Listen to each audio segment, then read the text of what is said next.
Welcome to my podcast. I'm Manjit Rupa and I'm a narcissistic abuse recovery therapist.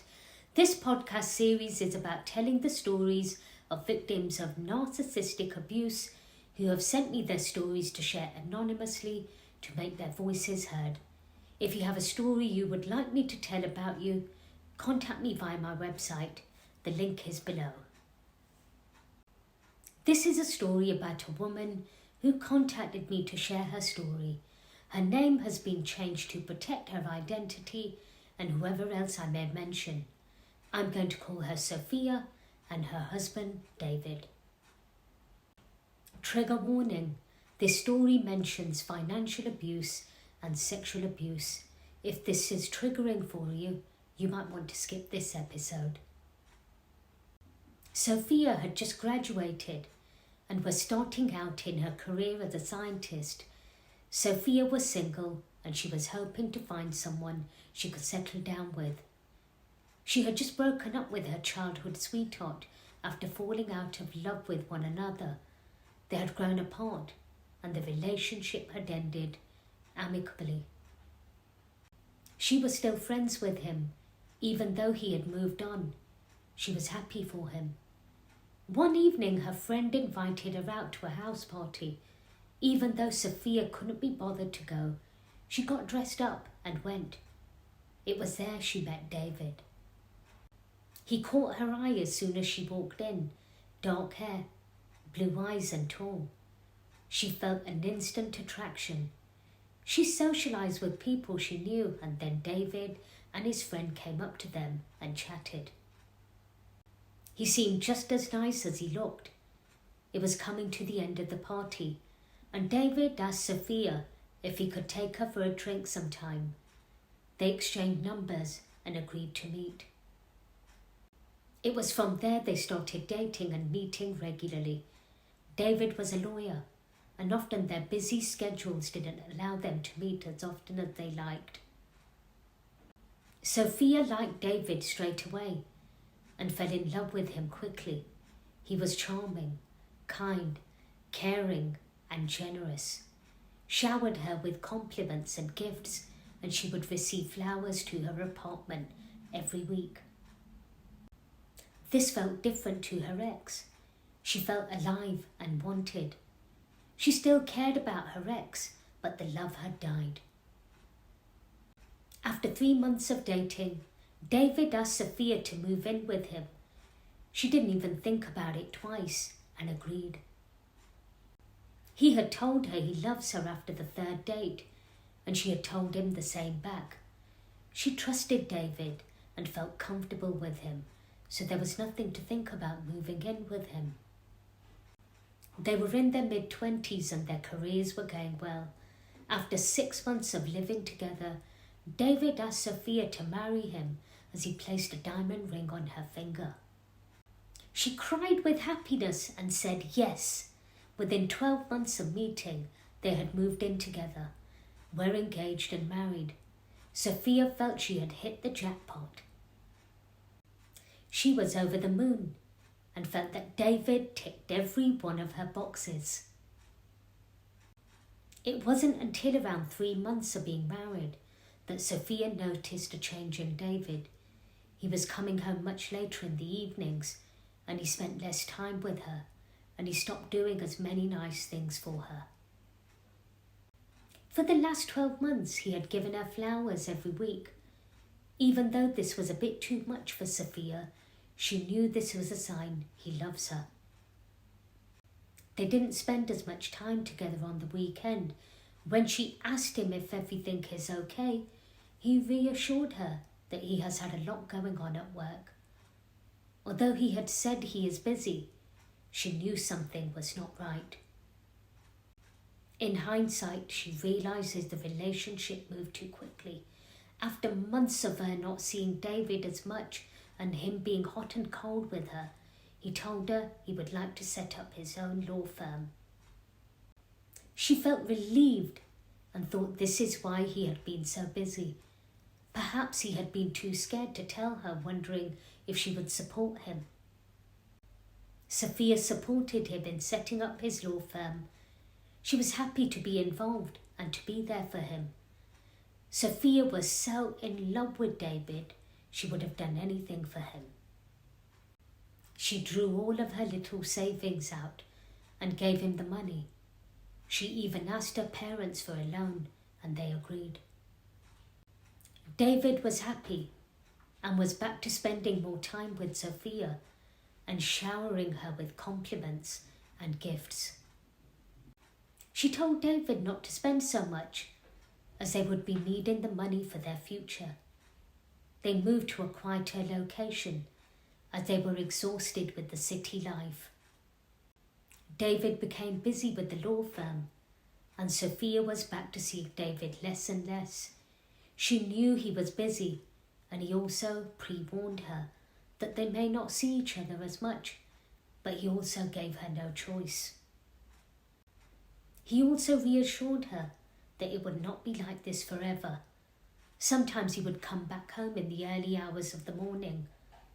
Sophia felt insecure in the relationship, and she felt like they were growing distant. When they were together, it felt magical. He showered her with compliments, told her he loves her more than the world, and the rare intimacy was good. This made her forget all of the neglect and the rejection of her needs temporarily, until he disappeared for days on end. Sophia was beginning to lose herself. She felt drained and exhausted, but yet couldn't find a solution. Often she would bring up feeling alone and complain about not spending enough time with David, but he had a way with his words. She now realizes how manipulative he was. He would reassure her that it wouldn't be like this forever and that she needs to be more understanding. It always led to an argument when she would bring up her feelings.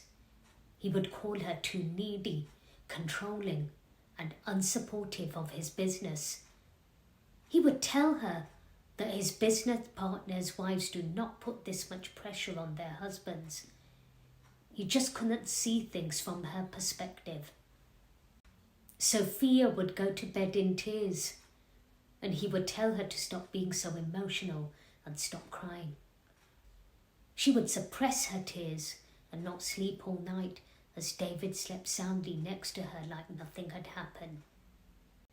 Sophia couldn't live like this, so one day she left a note for David that she is leaving home to go to her parents' house. He was never home anyway, she thought, and he wouldn't even notice. David began to call her that same day and cried on the phone that he would do anything to make things right. He begged her to come back home and that he was sorry for the business getting in the way of them. He even told her he will sell his share of the business and go back to working for someone else. He begged and pleaded her to come back home, and that he has even booked them a surprise holiday. He wanted her more than anything, he told her. Sophia told David she needed to think about things. Sophia felt guilty for leaving David and questioned whether she had been too dramatic and needy. She shouldn't have left, she thought. She felt so bad that he had even booked them a holiday. All she heard was sadness in David's voice. She lay awake in bed feeling sad and guilty for walking out. She needed to be more understanding, she thought. The next day she received her favourite flowers, a big bouquet of coloured roses with a message in the card saying, "Please come home. I love you and miss you." Sophia decided to go back to David. Of course he was delighted. He came home early every day and even helped her to cook dinner, and Sophia was happy that she had got David back and things were back to when they first met. He even took them on the surprise holiday he had told her he had booked to Paris. She later found out that he had only booked it on the day she came back home from her parents, and he really hadn't intended on taking her anywhere. Perhaps this was David's way of just getting her back home and showing her he had changed when he hadn't. Paris was amazing, but David often kept on disappearing on the phone and told her he has a private client he has to call. She was okay with this at first, but it defeated the purpose of the holiday and spending time together. He apologized every time, and she would tell him it is okay, just so she didn't appear too needy. It was in Paris that David suggested they start a family together. They were both settled in their careers and making good money. Sophia smiled and told David that she needs a bit of time, as things had only just begun to settle down between them. David looked disappointed and stated she doesn't trust him and doesn't love him. Sophia defended herself by laying out the facts of the last year or so of them growing apart, but David again called her needy and unsupportive. She felt guilty for having these feelings. This was a man that was trying his best, and she felt guilty for questioning him. They enjoyed Paris, the city of love, and returned home. Sophia didn't feel too good after weeks of being back home, and her period was late. Sophia was unable to use contraception due to the side effects, so they always used a condom. She dreaded thinking they were pregnant, as she wasn't ready to have a baby. Sophia hesitantly purchased a pregnancy test, as she didn't want to know, but had to. The test confirmed within minutes she was pregnant. She didn't understand how this could have happened, as they had been together for so long and they were always careful. She didn't understand. It was only weeks before she had told David they should just wait another year to see how things go between them. Thoughts raced through her mind. Could David have tampered with the condoms? What if he hadn't worn one and she didn't notice? Years later, she knows David got her pregnant on purpose to entrap her. He may have tampered with the condom and made holes in it. She has no evidence of this, but her gut tells her this. David was delighted and told her that this must be fate, even though they hadn't planned this. Sophia convinced herself that she could be happy, and David has changed and will be there for her. For the next 3 months or so, David was there and at home on time. He would even run a bath for her and massage her shoulders as the pregnancy progressed. But then 4 months into her pregnancy, she began to feel alone again. The late nights continued, the lack of communication, the messages cut down, and the bathing together. Sophia felt trapped, but hoped that things would improve. Their baby girl arrived, and David was there during the birth and was supportive. Sophia became preoccupied with their daughter, and she forgot her own needs, and it was like David had forgotten them too. Sophia felt alone, as David did not give her a lot of attention and was hardly there. He didn't help with their daughter, and found she was waking up during every night while David slept soundly, just like he always did. Sophia continued in silence and didn't say anything. It was not like David listened, and he always had this way of shifting the blame and making her feel guilty.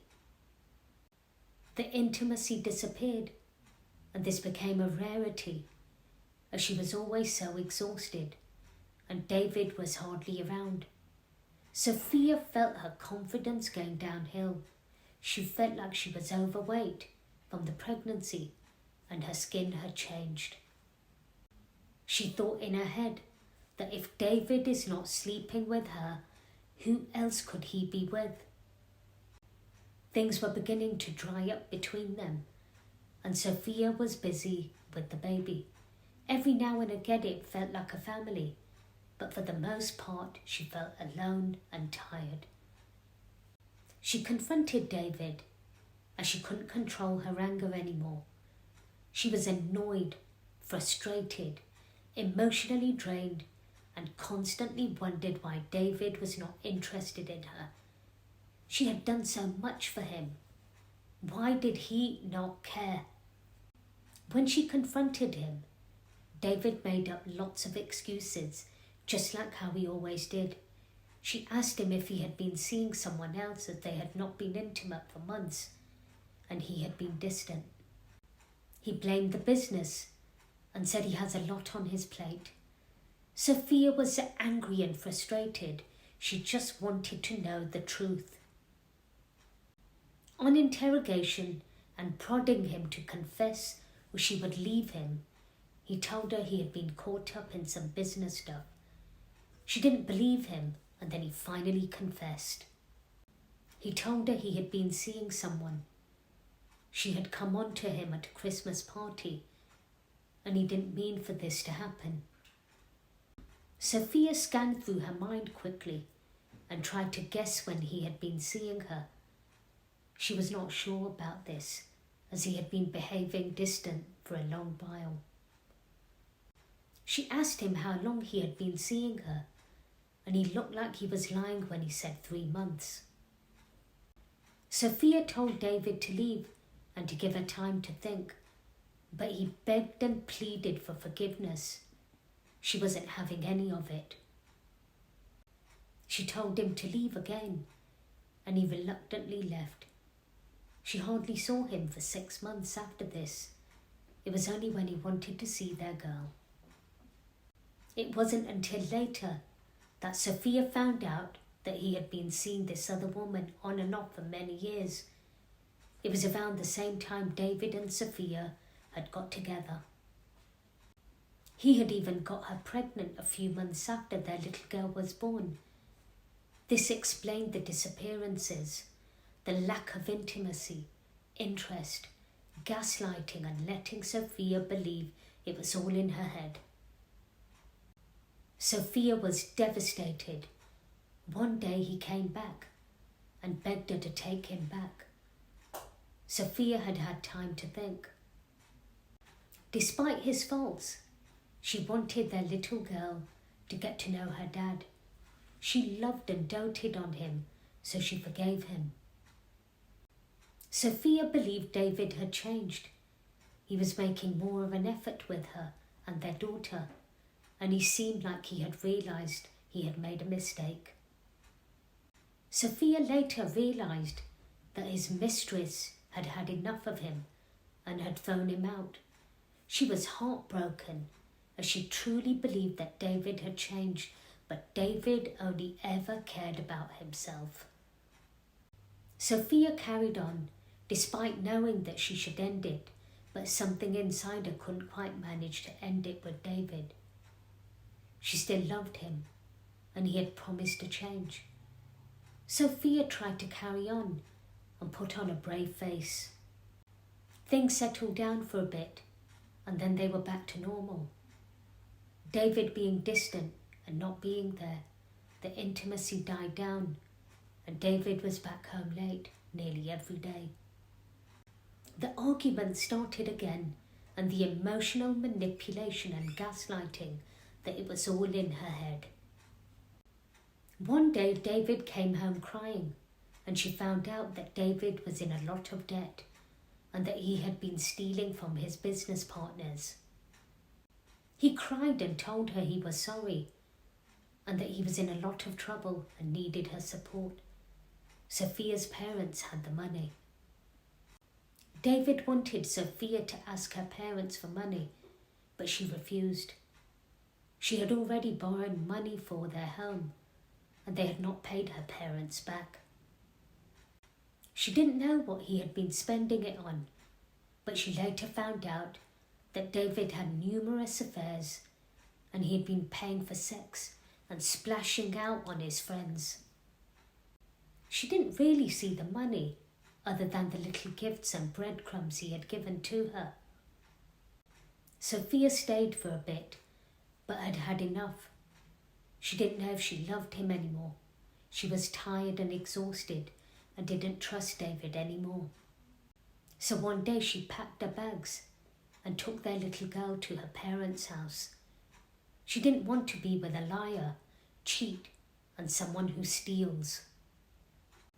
David pleaded with her to come back, but she didn't and filed for a divorce. David was on his own and sorting out his own mess. He sees their daughter every now and again, but Sophia does not engage in much conversation with him other than when it is to do with their daughter.